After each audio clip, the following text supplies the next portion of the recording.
Después, con el diagnóstico, fuimos a Santiago, vimos a esta neuróloga especialista y tampoco era muy alentador, la verdad. Era una enfermedad que no tenía cobertura en Chile y eran medicamentos de alto costo, imposible para cualquier familia comprarlos. Entonces se veía como todo súper inalcanzable. O sea, y además sin medicamentos los niños tenían una expectativa de vida súper bajita. Pues a nosotros la doctora nos dijo, los niños con AME sin tratamiento, mi hijo puede que dure 2 años. No tiene más vida que eso. Entonces el escenario igual era súper complejo y era más complejo aún porque nosotros éramos FONASA. Porque los pacientes FONASA la única forma que teníamos era juntar la plata, hacer campaña o colocar un recurso de protección, que es lo que hacen muchos pacientes para poder costear medicamentos de alto costo. Que no tuvimos mucho tiempo de quedarnos a llorar ni nada porque en verdad estábamos contra el tiempo. La campaña empezó como al otro día del diagnóstico, fue súper rápido. Y nosotros paralelamente fuimos a La Moneda. La ministra se comprometió con Joaquín a ver el caso de forma súper rápida.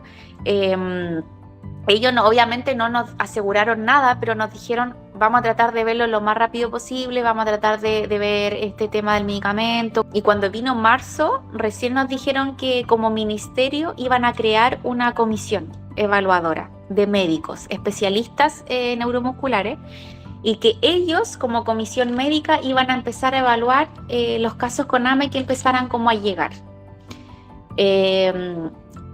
Habían pasado 3 meses de la reunión y recién como que ellos nos avisaron que iban a conformar una comisión. Y esto fue en marzo, fue como las primeras semanas de marzo. Y el 13 de marzo el Ignacio cae a la UCI. Ahí ya se complicó, tuvo una neumonía aspirativa.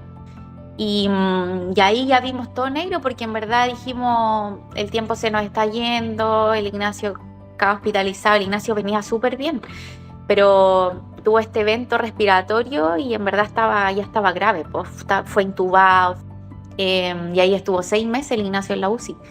Entonces, después continuamos con la campaña se hacía cada vez más masiva, y ahí en el hospital nos empezaron a contactar como los medios de comunicación. Nos empezamos a dar cuenta que no estábamos avanzando nada con el ministerio, que se estaban demorando, que no había ninguna respuesta, y ellos deciden ir a evaluar al Ignacio en abril. El Ignacio ya llevaba más de un mes en la UCI, obviamente estaba intubado, estaba sedado, y ahí el neurólogo fue como a hacerle una evaluación.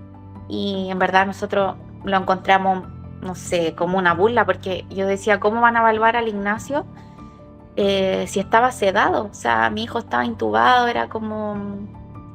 Pero en el fondo, claro, la tenían pendiente, fueron a evaluar al Ignacio. Cuento corto, emitieron un informe y dijeron que el Ignacio ya no era candidato para recibir el medicamento, porque de partida para recibir el medicamento los niños tenían que estar sin ventilación. Eso quiere decir que sin apoyo respiratorio, sin ventilador mecánico, y el Ignacio estaba intubado, obviamente, grave. Y entonces que ya no cumplía los requisitos para recibir el medicamento y que ya estaba como muy avanzado su AME y como que casi que no había nada que hacer, que era muy tarde ya. Esa fue como la respuesta del ministerio. Y la verdad es que ahí obviamente a nosotros fue un balde de agua fría terrible, porque en el fondo como la esperanza más cercana que teníamos ya se nos había cerrado. En el fondo era como gastar mal el recurso, pues, o sea, ¿para qué voy a gastar esa plata en estos niños que a lo mejor no les hace nada el medicamento porque ya es muy tarde? Yo me acuerdo que yo estaba con el Ignacio hospitalizado en el Carlos Maquena y me la encontré en el hospital. Y ahí ella me contó que le iban a colocar Zolgensma a la luz y era la primera niña en recibir Zolgensma por el protocolo. Entonces, claro, nosotros no alcanzamos a obtener Zolgensma por el protocolo, pero ya la primera niña que vino después del Ignacio, o de estos 4 niños que estábamos como en campaña, ella ya recibió el Zolgensma por el ministerio. El ministerio se lo compró, la Lu tenía 3 meses recién. La Lu hoy día está caminando. O sea, imagínate el impacto que tiene el medicamento de forma temprana.